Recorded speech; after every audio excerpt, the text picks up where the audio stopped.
Um, as you all know, mo kì í ṣe èèyàn kan tí mo máa ń kàn dédé jáde sọ̀rọ̀.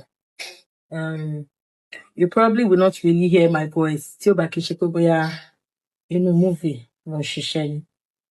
Kò ṣe pé bóyá kò tó ṣẹlẹ̀ ọkàn mi, or bóyá bẹ́ẹ̀ náà ni mo yòdì tí mi ò mọ̀rọ̀ sọ. But mo kàn mọ̀ pé nígbà míì ó máa ń da kí èèyàn yára gbọ́ than kó fèsì than kó sọ̀rọ̀. Àwa fúnra wa ní problem nílùú yìí. tó ẹ̀yin èèyàn wa ẹ jẹ́ ká farabalẹ̀ kí a gbọ́ nǹkan èyí tí arábìnrin tí ó wà nínú fídíò yìí tí ó ní láti sọ fún wa. Gbogbo wa la mọ̀ wípé arábìnrin tí ó wà nínú fídíò yìí ó ní òṣèré tí à ń pè ní ọmọ aláùsá, èyí tórúkọ rẹ̀ gangan ń jẹ́ Tóyìn Aláùsá. Ẹ̀yin èèyàn wa ó ti ké pàjáwìrì síta o, ẹ já wá nǹkan fìdílé kí a gbọ́ nǹkan tó ní láti sọ. Bẹ́ẹ̀ ni, àwa citizens of Nigeria, àwa fúnra wa ní problem. Ìbéèrè tí mi tiẹ̀ wá fẹ́ béèrè sí ni pé báwo ni wọ́n ṣe ṣe? Báwo ni wọ́n ṣe instill discipline nígbà ayé àwọn ìdí àgbọ̀n? Tí wọ́n sọ pé discipline wà, wọn ò bẹ̀rẹ̀ kó tọ̀ síbì kan, wọn ò bẹ̀rẹ̀ kó jùdọ̀tí sílẹ̀, wọn ò bẹ̀rẹ̀ kó máa tẹ̀lé òfin. Kí ni wọ́n ṣe ṣe? Etí ìgbọ́ wo làwọn tó wà ní around nígbà yẹn náà fi ń gbọ́ràn? Approach wo ni government lò? Because ìdí tí mo fi ń sọ gbogbo nǹkan tí mò ń sọ yìí ni pé I witnessed one of the most gory scenes. Mo jẹ́ èèyàn kan tó jẹ́ pé ṣé mọ̀, ojú ti rí tó níwọ̀nba age tí mo wá nílé ayé mi yìí, ojú mi ti rí tó. Ó láwọn kankan tí bá rí ara mi máa ń bù máṣọ, ó máa ń ká mi lára gan. À ń gbàdúrà pé Ọlọ́run má jẹ́ ká jáde lékú lọ́wọ́, Ọlọ́run má jẹ́ ká jáde lárùn lọ́wọ́, Ọlọ́run má jẹ́ ká jáde ká má padà wọlé, Ọlọ́run má jẹ́ ká jáde kó jẹ́ aṣọ àbí bàtà ló máa fi dá wa mọ̀. On my way to work this morning, coming to set this morning on Ikorodu Road, there was a dismembered body. A dismembered body. Like I saw foot. Ẹsẹ̀ èèyàn ní orí express.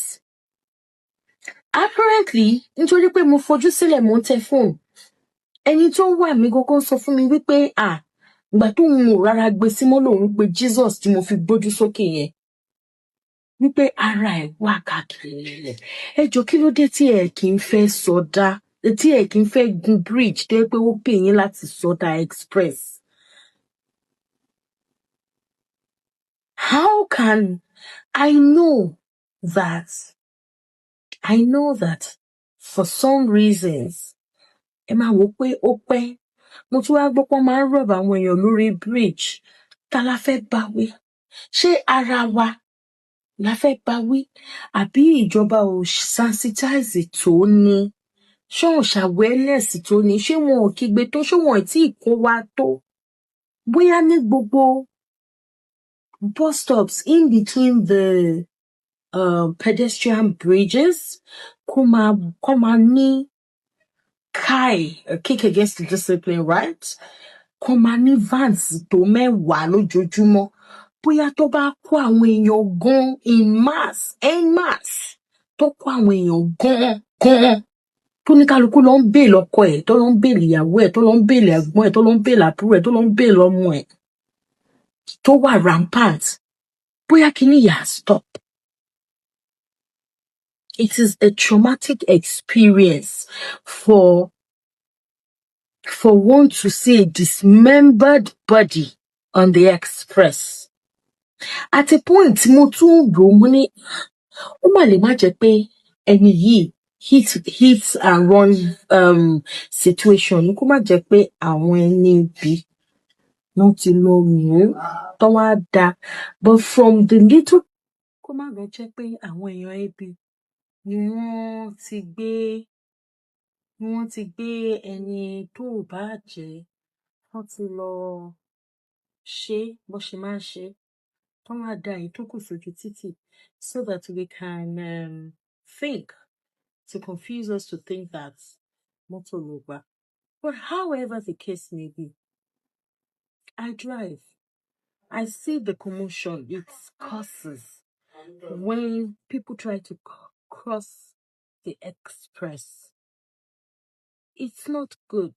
I hope this meets whoever it should meet. Please, guys. Báyìí ni, ilé ayé yìí matter gan. Your life matters. Your life matters. First thing you should think of is your safety, not the time. Not the time. Timaniki Logun Bridge, that's about 5 minutes. You were more stressful. That is sorry, Koja.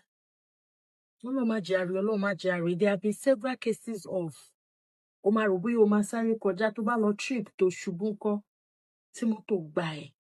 I had to say this in vernacular in Yoruba because of how I feel.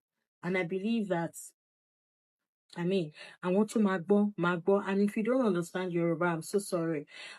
I hope that you can pick it from what I've said. In a nutshell, what I'm saying is, please, Nigerians, Lagosians, please, with all sense of responsibility, with all sense of humility, with all sense of sincerity, I appeal to you to please consider taking the pedestrian bridge. That is why it was built. That is why it was made, for your safety, for you not to be hit and ruined and your life cut short by a speeding vehicle.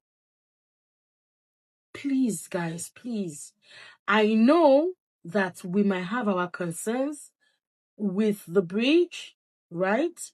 Pé bóyá wọ́n máa rob èèyàn or so whatsoever. Security lapses ní gbogbo àwọn yẹn. But kí ni percentage àwọn tó ń rọ̀? What is your excuse for not wanting to take the pedestrian bridge? What is really your excuse? Tá bá ní ká dálẹ̀ ká tún ṣá. What is your excuse? Àwọn ẹlòmíì ó kàn ti mọ́ wọn lára ni. They just feel that it's faster. It's easier. Àwọn kan á tún dẹ̀gbẹ́. Ó ní style oríṣiríṣi tó fi ń cross.